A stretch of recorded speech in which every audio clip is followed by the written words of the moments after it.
was the Wall Street crash to blame for the 1929 Depression. No! That was just the final drop of poison. The real venom was mixed on the battlefields of World War I, a decade earlier. And its name was debt. When the cannons fell silent in 1918, the calculators never stopped. Europe was a complete wreck, and its nations were drowning in horrific amounts of debt. The biggest creditor, the one holding all the cards, was across the ocean.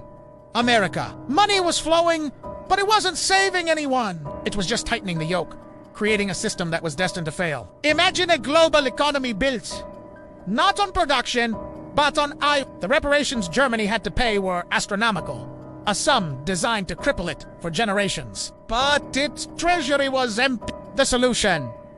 More debt. American banks started lending massive amounts of money to Germany. Germany then used this money to pay reparations to Britain and France. And what did Britain and France do? They immediately sent that same money right back to America to repay their own war loans. It looked like money was circling the globe, a sign of a healthy, bustling economy, but it wasn't actually moving at all. It was a ghost. The global economy had turned into a giant international Ponzi scheme. Everyone owed everyone, and the whole fragile system depended on a constant flow of new credit. It was a house of cards, waiting for a slight breeze to bring it all tumbling down.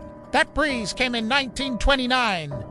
The system suddenly stopped believing in its own magic. When the U.S. stock market crashed, American banks, now fighting for their own survival, slammed the doors shut. Credits were cut off.